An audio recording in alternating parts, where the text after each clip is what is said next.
Terima kasih pemirsa, Anda masih bersama kami di Lintas Banua Sepekan. Sebagai bentuk pengabdian kepada masyarakat, dosen dan mahasiswa Universitas Muhammadiyah Banjarmasin bersinergi untuk memberikan solusi permasalahan sampah di Kota Banjarmasin dengan sosialisasi dan praktek pembuatan ekoenzim yang berlangsung di Masjid Al-Mujahidin Banjarmasin. Pemilahan sampah dari rumah adalah salah satu cara penanggulangan sampah di tengah status darurat sampah di Kota Banjarmasin saat ini. Dengan sampah yang sudah dipilah bisa didaur ulang menjadi satu barang yang bisa dimanfaatkan kembali. Seperti halnya ekoenzim, cairan serbaguna yang dapat dibuat dari fermentasi limbah organik seperti sisa sayuran dan dari kulit buah-buahan serta gula di samping air sebagai pelengkapnya. Pada kesempatan kali ini, sejumlah dosen dan mahasiswa Universitas Muhammadiyah Banjarmasin mengadakan kegiatan sosialisasi dan praktek pembuatan ekoenzim bersama Ibu-Ibu Aisyah Al-Mujahidin Kota Banjarmasin. Kegiatan sosialisasi dan praktek ini sebagai bentuk dari implementasi perguruan UMB serta peran serta aktif para dosen dan mahasiswa untuk memberikan solusi terhadap permasalahan sampah di Kota Banjarmasin. Islan Nur selaku dosen Fakultas Farmasi UMB menjelaskan tentang kegunaan cairan ekoenzim yang mempunyai banyak manfaat bagi keperluan sehari-hari, juga cara pembuatan ekoenzim yang cukup mudah dengan menggunakan bahan dari hasil sampah organik. Ia berharap dengan adanya pengelolaan ekoenzim bisa dilanjutkan sampai tahap hilirisasi, termasuk bisa dikomersialisasi dan dibuat untuk produk-produk lain. Ya, jadi kami di sini mensosialisasikan terutama adanya instruksi wali kota. Nah, berdasarkan instruksi wali kota tersebut, itu kemudian kami carikan solusi yang tepat untuk pengelolaan sampah, terutama pengelolaan sampah organik. Nah, kegiatan ini kemudian kami sosialisasikan dan kami praktekkan untuk membuat produk ekoenzim, yang mana ekoenzim itu adalah cairan serbaguna organik yang dibuat dari sampah organik dan itu bisa digunakan untuk banyak hal. Contohnya itu seperti pembersih piring, kemudian pembersih lantai, bisa juga digunakan sebagai pupuk dan banyak lagi kegunaan lainnya. Harapannya bisa nanti menjadi hilirisasi dan dapat dikomersialisasikan. Ekoenzim tersebut bisa dibuat dalam bentuk produk-produk yang lain. Ketua Majelis Kesejahteraan Sosial Aisyah Al-Mujahidin Raihanayati mengaku kegiatan ini sangat membantu mereka dalam memanfaatkan sampah organik untuk bisa dikelola menjadi satu zat yang bermanfaat dalam kesehariannya. Apa-apa yang sudah kami terima ini bisa kami praktekkan di rumah nanti untuk kami gunakan sebagaimana mestinya karena manfaatnya sangat besar. Insya Allah kami coba semua, kami mencoba di rumah tangga nanti. Karena kami banyak mempunyai sampah-sampah basah, mudah-mudahan apa yang kami dapat di sini bisa kami lanjutkan dalam rumah tangga nanti. Pihak UMB berharap kegiatan ini bisa mendapatkan dukungan dari pemerintah daerah agar pengelolaan sampah juga bisa dimanfaatkan menjadi ekoenzim, tidak hanya untuk cara pengomposan saja. Zaki Mubarak, Banjar TV.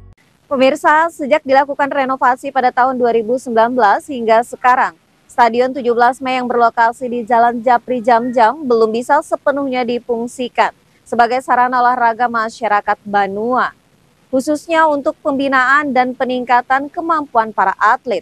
Hal ini lantaran masih adanya fasilitas penunjang yang belum layak hingga aman digunakan bagi pemain. Wakil Gubernur Kalsel Hasnur Yadi Sulaiman bersama PLT Kepala Dinas Pemuda dan Olahraga Provinsi kembali meninjau fasilitas olahraga yang berlokasi di Kota Banjarmasin Senin 28 April 2025. Sedikitnya ada 2 fasilitas olahraga yang ditinjau dan menjadi perhatian serius pemerintah Provinsi Kalsel, yakni Stadion 17 Mei dan lapangan bola Kayu Tangi. Saat mengunjungi Stadion 17 Mei di Jalan Japri Jamjam Banjarmasin, Wakil Gubernur Hasnur Yadi tampak melakukan pengecekan kondisi lapangan dari sisi keselamatan pemain. Pasalnya ini sebagai bagian yang paling penting. Lapangan harus berkualitas baik dan memenuhi standar keamanan yang berlaku. Tak hanya itu, Hasnur juga melakukan pengecekan ke sejumlah fasilitas penunjang lainnya seperti ruang ganti pemain, toilet, dan lainnya agar ketika digunakan nanti berjalan aman dan tidak ada kendala. Wagub Kalsel Hasnur Yadi kepada awak media menyatakan sengaja hari ini kembali meninjau Stadion 17 Mei bersama supporter Barito Putra dan pelatih Barito Putra serta lainnya untuk melihat secara langsung apa saja yang harus dibenahi agar stadion ini bisa segera dimanfaatkan. Pasalnya sejak dilakukan renovasi pada tahun 2019 hingga sekarang belum bisa digunakan. Atas instruksi dari Pak Gubernur, Pak Haji Muhyiddin, kami hadir di sini. Pertama tentunya mengajak supporter Barito Mania Bersatu sebagai ruh daripada sepak bola itu sendiri. Kemudian kita juga mengajak para pelatih di sini hadir, Coach Victor, pelatih kepala dari Barito Putra, Direktur Teknik Pak Frans, manajernya juga Pak Ihsan, dan kami juga dari pemerintah provinsi. Kita diskusi seandainya ini untuk dimanfaatkan untuk latihan dulu, tidak hanya untuk Barito Putra ya, untuk semua klub yang ada di Kalimantan Selatan tentunya, karena ini adalah milik rakyat dan untuk rakyat. Apa kira-kira yang awal safety-nya dulu, keselamatannya. Jangan sampai pemain atau bagian dari tim datang ke sini malah cedera, itu malah mungkin mohon maaf tidak baik lah untuk fisiknya mereka. Karena atlet itu yang paling penting kan safety-nya dulu, keselamatannya dulu. Tujuannya adalah sehat selain prestasi ya. Di sini sebagai dapurnya tentunya lapangannya. Lapangannya ini masih ada perlu beberapa yang harus kita lakukan. Mudah-mudahan tidak banyak. Karena berharap bisa secepatnya, jangan sampai aset dari kita pemerintah provinsi, aset rakyat tentunya ini sudah dari 2019 belum bisa dimanfaatkan dengan baik untuk masyarakat gitu. Nah, kita berharap ini jangan sampai mubazir, aset ini benar-benar produktif, bisa menghasilkan sesuatu yang manfaat untuk masyarakat Banua Kalimantan Selatan tercinta. Lebih jauh, Hasnur juga meminta agar pengelolaan lapangan nantinya harus bisa mandiri dengan manajemen yang profesional agar tidak bergantung pada subsidi pemerintah. Usai meninjau Stadion 17 Mei, Wagub Kalsel Hasnur Yadi bersama rombongan juga meninjau lapangan sepak bola Kayu Tangi, Banjarmasin. Muhail, Banjar TV. Pemirsa, kita beralih ke informasi lainnya. Associate Professor Dr. Haji Muhammad Zainul secara resmi dilantik dan dikukuhkan menjadi Rektor baru Universitas Islam Kalimantan Uniska Muhammad Arsyad Al-Banjari Banjarmasin, menggantikan Profesor Abdul Malik yang telah menjabat selama 8 tahun.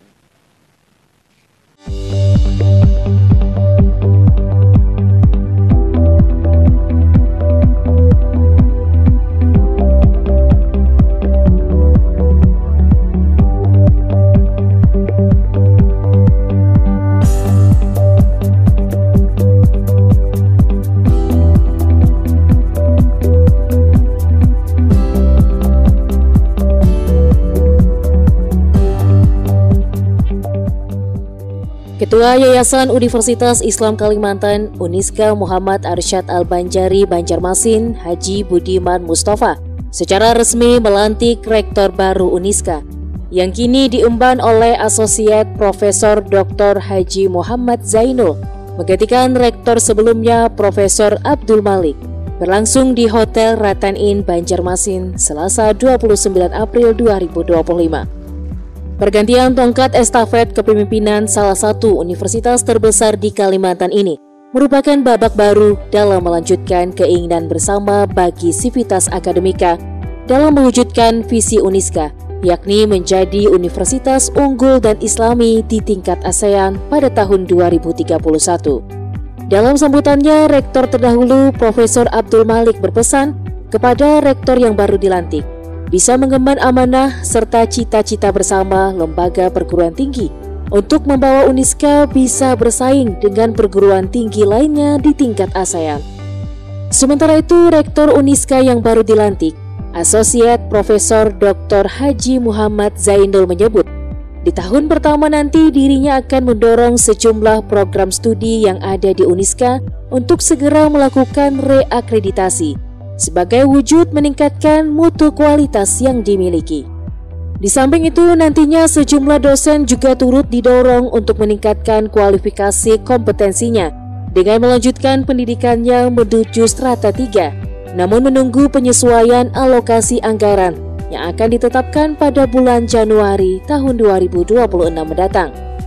Disusul dengan melakukan konsolidasi organisasi dan konsolidasi secara personal dalam menyesuaikan strukturisasi organisasi yang ada di Rektorat, agar bisa sejalan dengan apa yang diinginkan dan selaras mewujudkan visi misi yang telah dicanangkan. Jadi langkah awal yang kita lakukan perlu melakukan konsolidasi organisasi dan konsolidasi personal, ya. Jadi konsolidasi organisasi itu tentunya kita menyesuaikan kebutuhan-kebutuhan pekerjaan yang akan kita lakukan, termasuk juga mengkonekkan antara visi dan program yang akan kita jalankan. Nah, setelah itu baru kita membangun struktur organisasi supaya apa? Supaya nanti ada koneksitas antara tujuan yang mau dicapai, strategi yang akan kita lakukan, nah termasuk ruang lingkup aktivitas atau pekerjaan itu apa saja yang perlu ada. Sementara itu, Ketua Pembina Yayasan Uniska Hajah Rahmi Hayati Tajudinor mengucapkan selamat dan sukses kepada rektor yang baru dilantik, dengan harapan bisa menjalankan amanah melalui semangat yang tinggi dalam memajukan Uniska yang lebih baik lagi. Kita juga mengucapkan selamat dan sukses kepada Asosiat Profesor Jainul MM yang terpilih di periode 2025 sampai 2030 dengan menjalankan amanah dan semangat yang tinggi untuk memajukan Uniska Muhammad Al-Bajari yang kita cintai ini. Kami juga mengucapkan terima kasih kepada Profesor Abdul Malik yang telah mengemban rektor di 2016 sampai 2025. Hadir dalam pelantikan Rektor baru Uniska, Wakil Gubernur Provinsi Kalimantan Selatan Haji Hasnuryadi Sulaiman mengucapkan selamat dan sukses atas dilantiknya Asosiat Profesor Dr. Haji Muhammad Zainul, serta berpesan agar Uniska bisa mencetak lulusan yang tidak hanya siap bersaing di dunia kerja, namun juga mampu menciptakan lapangan pekerjaan baru. Mudah-mudahan kita bisa bekerja sama untuk selalu memberikan yang terbaik untuk bantuan masyarakat tercinta, dan juga tentunya mempersiapkan generasi muda kita, mahasiswa kita untuk siap tidak hanya nanti mencari lapangan pekerjaan, tapi juga bisa menciptakan lapangan pekerjaan. Turut hadir dalam kegiatan ini Wakil Wali Kota Banjarmasin Hajah Ananda, Wakil Bupati Barito Kuala Herman Susilo, perwakilan Forkopimda, serta tamu undangan lainnya. Erwin Yudanuari, Banjar TV.